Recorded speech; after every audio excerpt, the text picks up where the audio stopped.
morning, friends. Mark Holmes here, of course, with my buddy Cowboy Joe Boo, as well as Joe Bear in the house.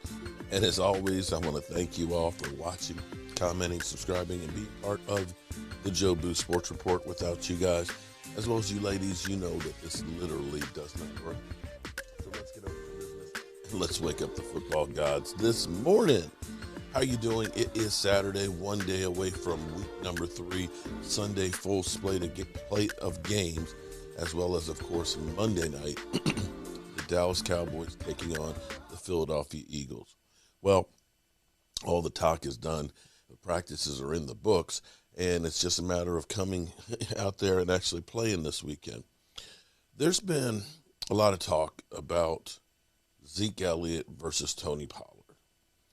You know, people look and say, you're paying Zeke too much money, and, you know, Zeke has lost it, and Zeke can't do this, Zeke can't do that, and we need to just start Tony Pollard. Well, I'm not sure Tony Pollard is ready to be the every down back, but you wonder a couple of things and dynamics that are going on with the Cowboys. You know, as I look here at my heroes of guys that I always looked up to, from, you know, Roger Staubach being, you know, Captain America, the thing that always happens is football always continues to go. And then there's another generation. You know, it ended up being Troy Aikman and Tony Romo and now Dak. There's always a replenishment of those players.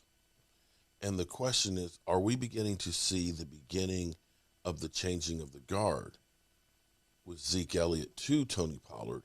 And in the same way, are we beginning to see that changing of the guard from a DeMarcus Lawrence to a Micah Parsons? Micah Parsons, you know, is getting so much praise for his first 2 games of going from linebacker to, you know, the Swiss Army knife of pass rushers, that guy that goes to get the quarterback and playing defensive end. The Cowboys literally have said to him, I need that ball. Give me the ball. You need the ball.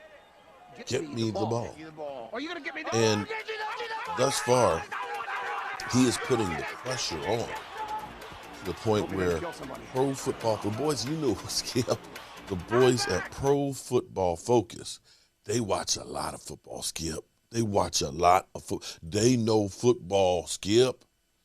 And they say, those boys at Pro Football Focus say that he's not just the rookie defensive player of the week. They say he is the rookie player of the week. That boy right there can play. Skip. He gets up after that quarterback.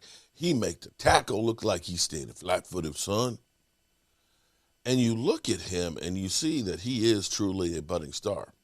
Now, before we go ahead and say move on from DeMarcus Lawrence, move on from Zeke Elliott, understand what we lost with the Tyrone Crawford.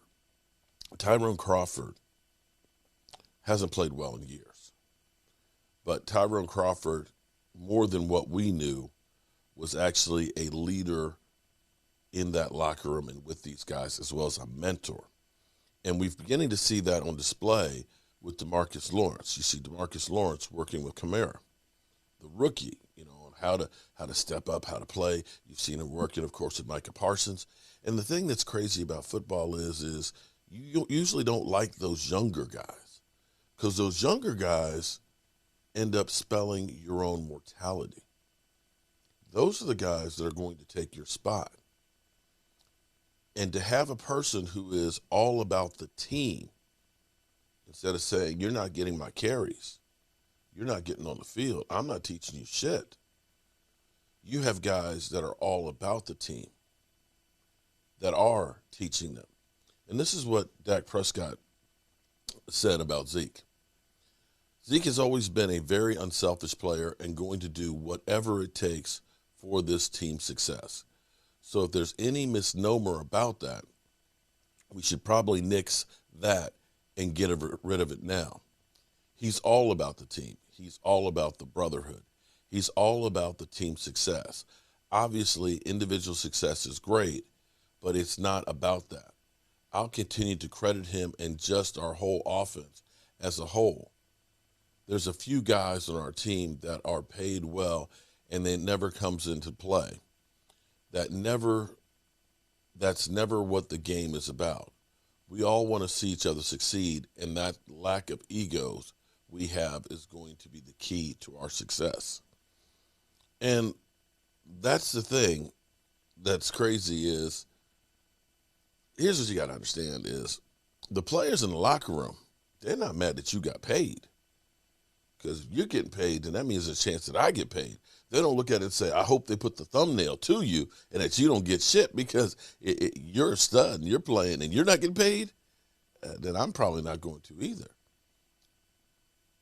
Once you get in that locker room, once you get onto that field of battle, the true teams and teammates, and there's going to be always some guys, understand football is a microcosm of society. It's just like you can go and take 5,000 people and say you got some people that got some drug issues, you got some ones that aren't that bright, you got some that are just crazy as can be, you got some geniuses. Well, that's football too. There's always going to be a few people that are a little bit not about the team, me, and don't care about anybody but themselves. That's human nature for some people.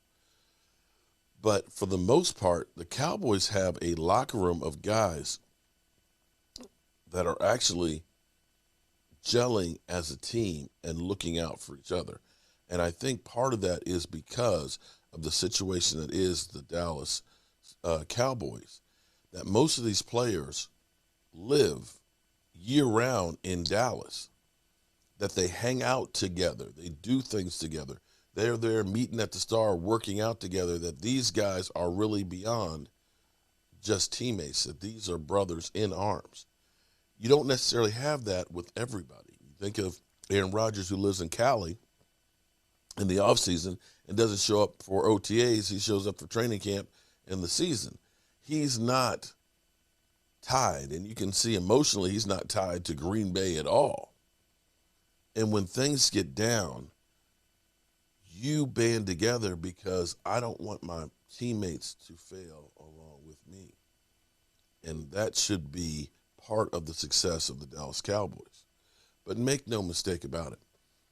The thing with running backs, and we've seen how quickly running backs deteriorate. We've seen Todd Gurley leading the Rams to a Super Bowl, and the very next year, the arthritis gets so bad in his knee that he is just not effective, that he has just gone from team to team, and he's on his way out. You could see Melvin Gordon with the same thing, that a couple of years ago, Melvin Gordon was trying to get that next contract, and he all of a sudden went downhill where he's now a journeyman running back. Zeke has been different than most backs. Zeke hasn't missed games because of injury. He's probably nicked up and sore like everybody, but he doesn't miss games. And the thing I haven't seen this year is I need a blow, which we saw the last couple of years a lot.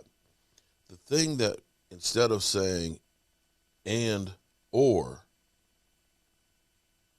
we need to say hell yes, because there's times where you're going to need to use Zeke as that ball control battering ram to get those hard yards, to be that guy that blocks that end that's coming around, that's trying to sack the quarterback, that guy who we just want to run out the clock.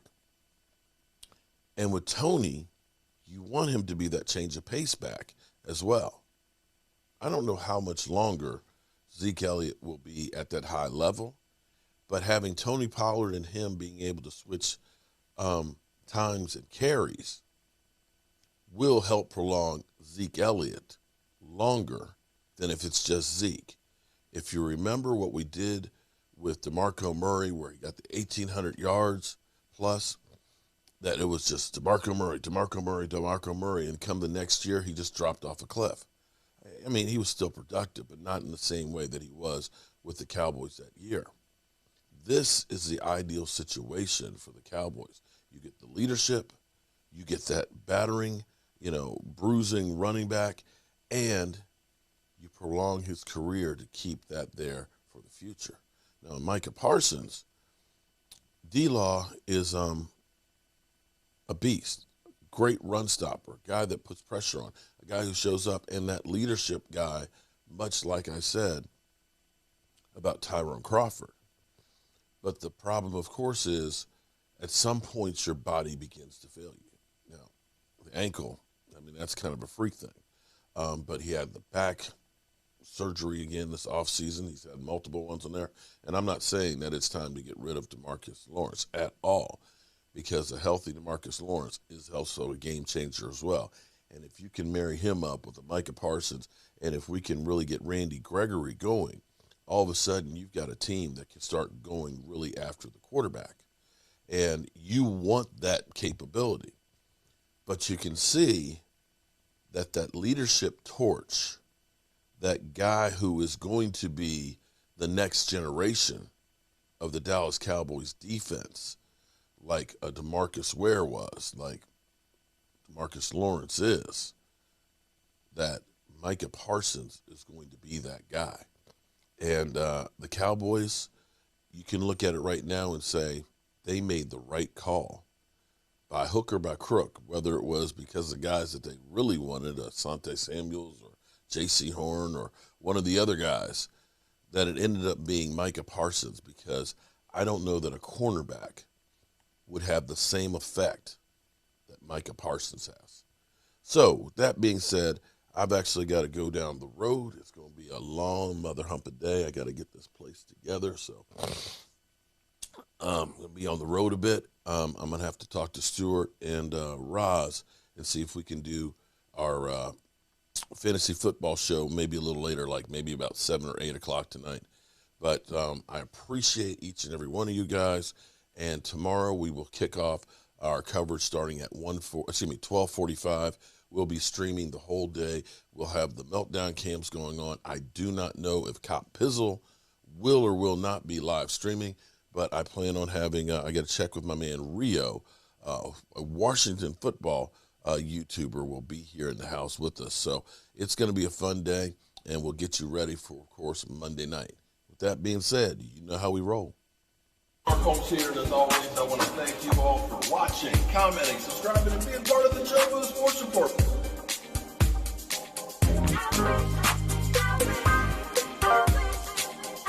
You did one hell of a job, and the only thing else I got to say is